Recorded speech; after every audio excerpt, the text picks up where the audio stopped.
నమస్తే, నేను మీ జర్నలిస్ట్ వసంత్. కూటమి అధికారంలోకి వచ్చినప్పటి నుంచి ఆంధ్రప్రదేశ్లో అభివృద్ధి లక్ష్యం అంటూ కూడా ఆయా పార్టీల అధినాయకులు ఎవరైతున్నారో పవన్ కళ్యాణ్ గానీ, చంద్రబాబు నాయుడు గానీ, ఇక బీజేపీ వాళ్ళు గానీ అభివృద్ధి లక్ష్యం, అలాగే డబుల్ ఇంజిన్ సర్కార్ ఉంది, అమరావతిని త్వరగా నిర్మించాలి, పోలవరాన్ని పూర్తిగా నిర్మించాలి అని చెప్పేసి ఈ రెండింటిని ముందుకు తీసుకెళ్దామని చెప్పేసి వీటితో పాటు ప్రజా సంక్షేమం చాలా చాలా ఇంపార్టెంట్ కూటమికి అని చెప్పేసి మాట్లాడుతున్నారు. కానీ ఆంధ్రప్రదేశ్ రాష్ట్రంలో చాలా చోట్ల, చాలా నియోజకవర్గాల్లో, చాలా గ్రామాల్లో కూడా కూటమి పార్టీ నేతలు వీళ్ళ మధ్య కొంత సమన్వయ లోపం ఎప్పటికప్పుడు కనిపిస్తూ ఉండేది. రీసెంట్ గా మనం చూసినట్లయితే కాకినాడ ప్రాంతంలో జనసేన అలాగే టీడీపీ వాళ్ళు ఏ విధంగా ఒకరిపైన ఒకరు దాడి చేసుకున్నారో చూసాం. కొంతమంది నాయకుల మధ్య ఏ విధంగా ఇబ్బందులు ఎదుర్కొంటున్నారో, కొంత అసమ్మతి ఏ విధంగా ఉందో అనేది కూడా అందరికీ తెలిసిన విషయం. మరోపక్క పవన్ కళ్యాణ్ ఏం చెప్తున్నాడు, కూటమి అనేది, పొత్తు అనేది 15 ఏళ్ళు కొనసాగుతుంది, ఇంకొక 15 ఏళ్ళు చంద్రబాబు నాయుడే సీఎంగా ఉండాలని చెప్పేసి ఆయన ప్రపోజల్ పెట్టాడు. కానీ ఎప్పటికప్పుడు పార్టీ నాయకులు కానీ, కార్యకర్తలు కానీ, క్షేత్రస్థాయిలో ఉండే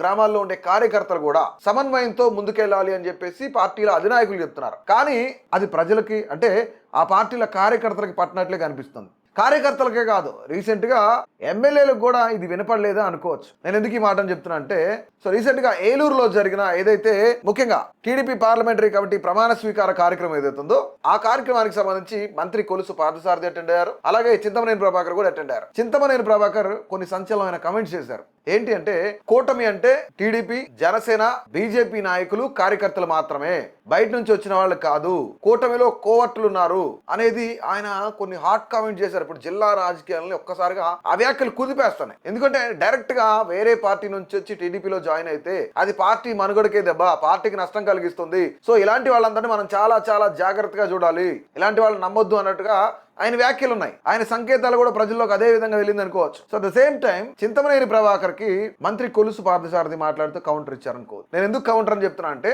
అదే స్టేజ్ మీద చింతమనేని ప్రభాకర్ మాట్లాడి వెళ్ళిన తర్వాత మంత్రి కొలుసు పార్థసారథి కూడా ఏం మాట్లాడారు అంటే, ఇతర పార్టీల నుంచి వచ్చే నాయకులను జాయిన్ చేసుకోవడం, ఇతర పార్టీల నుంచి వచ్చే కార్యకర్తలను జాయిన్ చేసుకోవడం పూర్తిగా అధినాయకుడు చంద్రబాబు నాయుడుది నిర్ణయం, లోకేష్ ది నిర్ణయం, పార్టీ అధిష్టానానిది నిర్ణయం.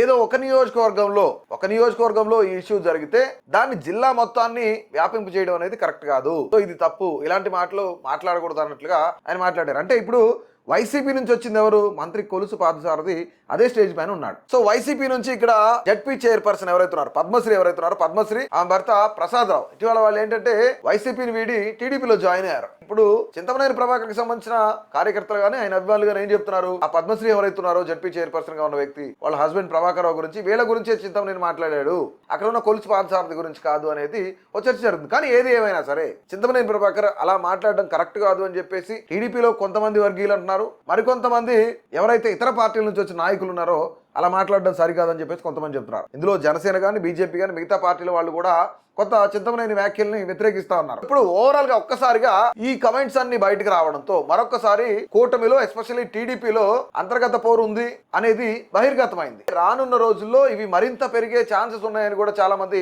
రాజకీయ విశ్లేషకులు కూడా చెప్తా ఉన్నారు. అంటే ఇప్పుడు టీడీపీ, జనసేన, బీజేపీ ఈ పార్టీ నాయకులు వీళ్ళు మాత్రమే, ఇక్కడ కార్యకర్తలు మాత్రమే కూటమి అని చెప్తున్నారు చింతమనేని ప్రభాకర్. వైసీపీ నుంచి వచ్చిన జాయిన్ చేసుకున్న వాళ్ళని కూటమిలో భాగంగా చూడరా అనేది కూడా ఇక్కడ పెద్ద చర్చ జరుగుతుంది. అంటే కేవలం ఇక్కడ చింతమనేని కొంత దురుసుగా మాట్లాడారు, ఆయన వ్యాఖ్యలు సరిగా లేవు. సో ఇది కూటమిలో ఉన్న నేతలను, కార్యకర్తల మధ్యలో స్ప్లిట్స్ తీసుకొస్తుంది, డివైడ్ అయ్యే ఛాన్సెస్ ఉంటాయి. అంటే కొంత వాళ్ళ మనసు కూడా దెబ్బతినే ఛాన్స్ ఉంటుంది కదా. ఇతర పార్టీల నుంచి వచ్చి ఇప్పుడు ఆయన మంత్రిగా కూడా పనిచేస్తున్నారు కొలుసు పార్థసారథి, అదే స్టేజ్ పైన ఆయన అక్కడే ఉన్నారు. అంటే ఈ వ్యాఖ్యలు ఎవరిని ఉద్దేశించి అన్నవి అనేది కూడా రెండు తెలుగు రాష్ట్రాల వ్యాప్తంగా రాజకీయ చర్చ అయితే చాలా పెద్ద దుమారమే లేచింది అనుకోవచ్చు. మరికొంతమంది ఏంటంటే, రానున్న ఎలక్షన్స్ లో టీడీపీ, జనసేన, బీజేపీ విడిపోతున్నాయి, స్ప్లిట్ అవ్వబోతున్నాయి, జనసేన బీజేపీ ఒకటిగా పోటీ చేయబోతుంది, టీడీపీ సింగిల్ అయిపోతుంది అనే చర్చ కూడా జరుగుతా ఉంది. ఇదే తరుణంలో చింతమనేని ప్రభాకర్ వ్యాఖ్యలు కానీ, దానికి కౌంటర్ ఇచ్చిన మంత్రి కొలుసు పార్థసారథి కమెంట్స్ పైన మీ అభిప్రాయాన్ని అయితే తప్పకుండా తెలియజేయండి.